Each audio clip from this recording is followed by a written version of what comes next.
Yo guys, what is up? Here we are with another reading video. We are all the way on chapter 25. So that means that this is the last chapter in the book. Which is really exciting, but kind of sad considering that sometimes I was not making any videos for 2 weeks and we're here. It's been a journey. We've gone from 2 subscribers to 17. And it's been awesome to see as this channel has grown. But that does not mean we are shutting down. I will be coming out with another book after December 31st. Yeah, December 31st. So without further ado, I will talk about everything else later. So without further ado, let's get into The Only Thing to Fear by Caroline Tung Richmond, Chapter 25. The days passed, blurring into a week and then another, until the spring stretched into the hot haze of summer. Every morning, Zara woke to the tap-tap of footsteps from the new recruits, who filled the hallways with their chatter, inspired by the assassination, and especially Zara. They streamed into the bunker every night. Most of them had spent their lives in hard labor, toiling on tobacco plantations, or sweating in cramped factories. And they never held a gun before, much less fired one. But they were determined, and that determination paid off. After a few weeks training, they were ready for deployment in the big cities, New York, Heidelberg, New Berlin. And if you do not know, and this is the first video that you are watching, Heidelberg is Philadelphia. New Berlin, you can figure out what New Berlin is. Hundreds of rebels, where the fighting stirred strongest. Hundreds of rebels fell to Nazi ammunition every day. But that was the one resource the Alliance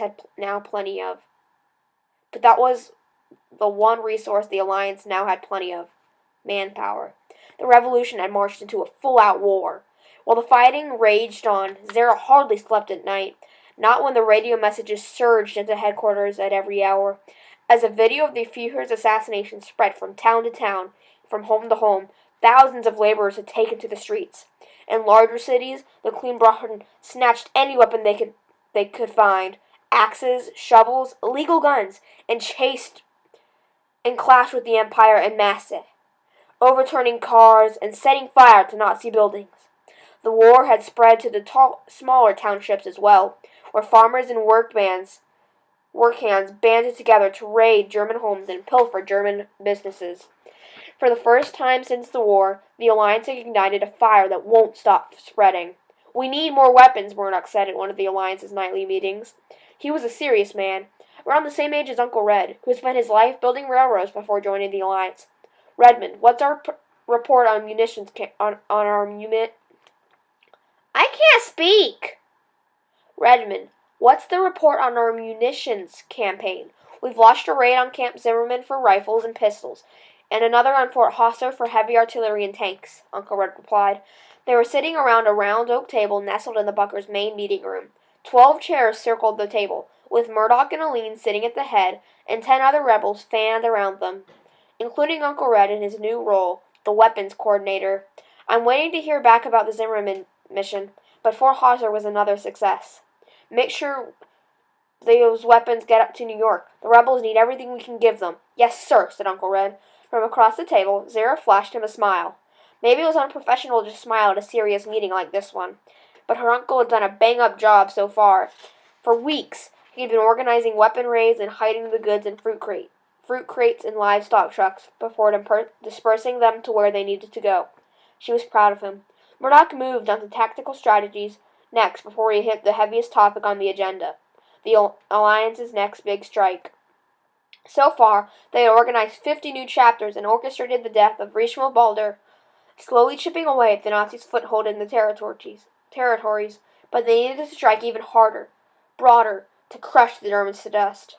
"We're in a lucky situation right now," Murdoch continued, "with the Soviets occupying the borderlands and moving closer to Germany each week.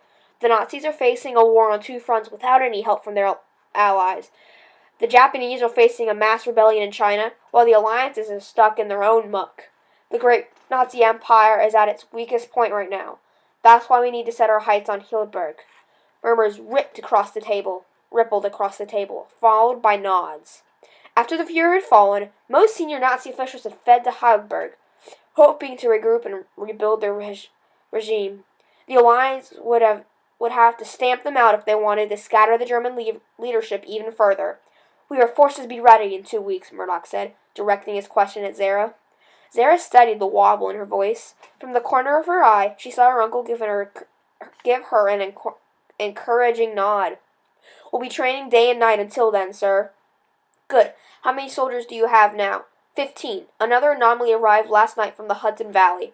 Prepare them well, St. James. We're going to need every last one if we want to take out Heidelberg." "Yes, sir."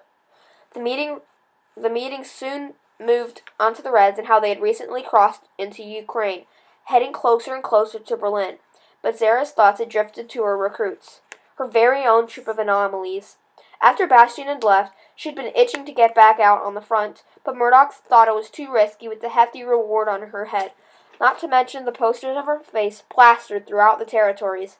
Murdoch then laid out his plan for her, to train and lead their new anomaly recruits. After a revolution had broken out, they had come out of hidings and sought out the Alliance, oftentimes getting transported from chapter to chapter until they reached this bunker. Murdoch had gone to great lengths to bring them here, and now he expected Zara to make soldiers out of them. It wasn't easy work. She knew that now. Zara had been training them for over a month, but the anomalies were just getting the handle of their abilities. Most of them had spent their lives fighting their power, too afraid of catching the Nazis' attention. But here at the bunker, Zara commanded them to practice their skills for hours each day, and she was starting to see results. Marcus really could teleport between rooms now without getting stuck in a wall. Jess Toscano, a tiny girl of only 14, could heal broken bones, which was a big leap from when she first arrived when she could barely touch a paper cut. So far, the troop's roster of powers was impressive. Super strength, chameleon skin, weather manipulation, and the most prized of all, earthquake summoning. There were only 15 of them compared to the hundreds of Nazi sentinels, but Zara had faith in her little troop. Half an hour later, the meeting concluded. Murdoch left the room to speak with more advisors while Aline hurried to radio her chapters. She nodded at Aline as she passed, but she left it at that. She hadn't said much since Garrison's passing, and Zara hadn't pressed it. She figured Aline needed time to heal, as they all did. With the room nearly empty, Uncle Red gathered his paperwork, and Zara followed him out the door. Due to their new positions, she only caught snatches of her uncle here and there, but she was happy to see him thriving at his work. Every day, she noticed him standing a little taller, his back a little straighter. This was the Redmond St. James that her mother would have recognized. Uncle Red tapped his pen against his notepad. "Are you busy?" he asked. "I could use a hand in the weapons bay. I was going to grab a shower before the anomalies finished training, but maybe after that." No, I'll manage. I'll see you at dinner then?" "You know I don't skip meals." That made him smile, and Zara smiled back. She could never erase Mission Metzger or her mother's passing, but Uncle Red was finally showing glimpses of his own self. The smiles, the jokes, the fire that burned inside him to fight the Empire. She liked this side of him. "I'll meet you at 8:30. Don't be late," he said. Of course. Uncle Red would always be Uncle Red. Parting ways, Zara headed to her room to find her towel. Two of her soldiers, the two youngest, darted past her. "Hey, no running in the hall," she called out. The two girls, one 14 and one 15, halted and mumbled quick apologies. "Sorry, Miss St. James." Zara sighed. She wished they would call her Zara like her uncle did, but nearly everyone at the bunker addressed her this formally. Uncle Red told her she better get used to it now. Now that every man, woman, and child in the territories could recognize her, she would never just be Zara again. She was the face of the Alliance, the anomaly who had killed the Fuhrer himself. Although thinking about all of this made Zara uneasy, she was just a cleaning girl turned rebel who had to eat and sleep like everyone else. Where are you running off to anyway?" Zara asked. "Aline told us we could go upstairs for a few minutes if we were really quiet," said Jess, the healer. She glanced up at Zara and nibbled her lip. "You want to come with us?" Zara bit her own lip. She really did need to shower, and she had 100 more tasks on her plate, but heading up to the hotel was a treat in the dingy bunker. Only a few soldiers were allowed up there at a time, in case the Nazis were scouting out the area. Her shower could wait. With the girls running ahead, Zara followed them up the bunker ladder and into the hotel foyer, which had long collected a thick layer of dust over its damask furniture and uneven floors. Jess sneezed while they padded towards the window. Outside, the sun had already set, which allowed a dusting of stars to shine across the moonless sky. "Never thought I'd be so happy to look out a window," Jess said with a sigh. Sometimes she reminded Zara of Bastian, with her gentle hands and her soft heart. She couldn't help think that maybe in another world, Jess and Bastian could have been friends. Zara's fingers drifted into her left pocket, where she kept the first telegram that Bastian had sent her after he left. It was a brief message, but he told her that he and his mother arrived in Iceland safely, and that he would soon depart for Brussels.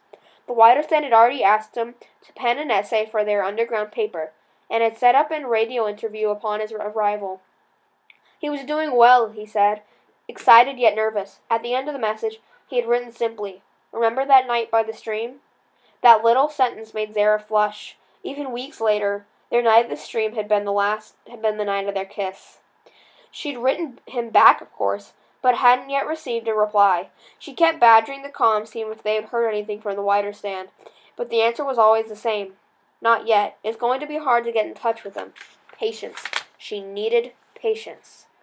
Zara hated being patient. A loud pop, pop, pop burst beyond the window, and Zara froze. She was about to yank the girls into the bunker and alert everyone that the Nazis had discovered their hiding spot.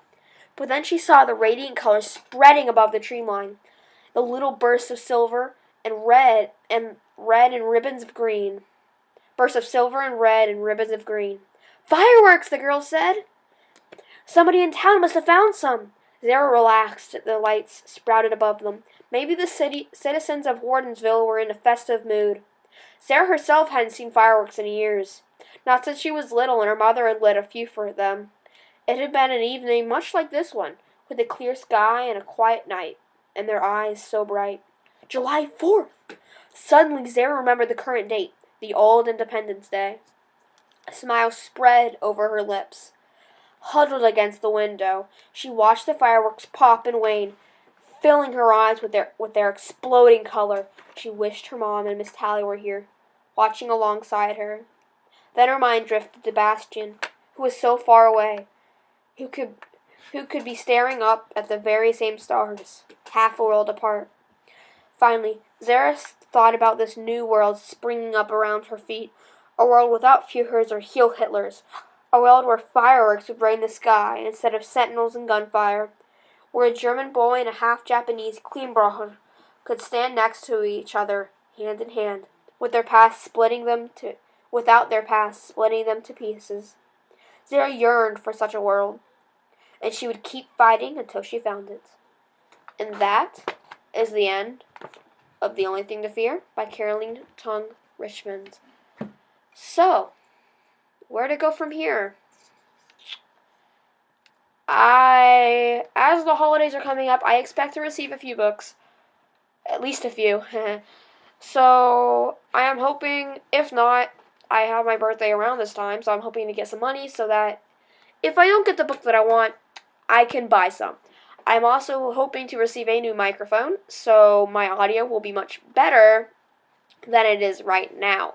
Sadly, when I'm making this video, I am supposed to get it this week.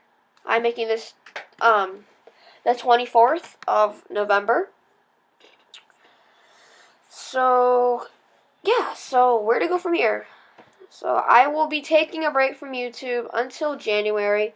I probably will start recording videos during December, but I want to give everyone a little time to discover my channel, and as the people who probably are listening now have discovered it through and have listened to all the chapters.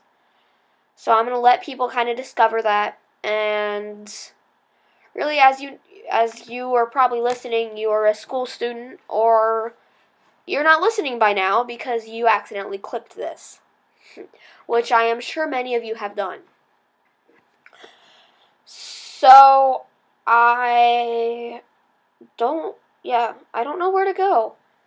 I am really excited about what the next book will bring us.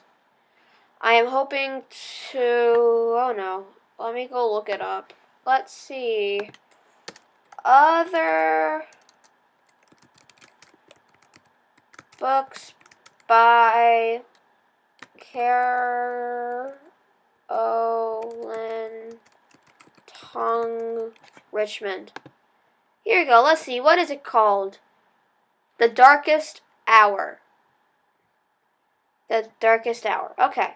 So, what we're looking at is The Darkest Hour. I hope to reading that, which is basically the same world, the same kind of what if Hitler had won kind of thing, except it's the Japanese side. So, I am really excited to read that one, and that time, I'll probably only have read it once before I start reading it with you guys. I have read The Only Thing to Fear countless times. So that's about all I gotta say. Like, subscribe, and comment down below. See you guys in the next video.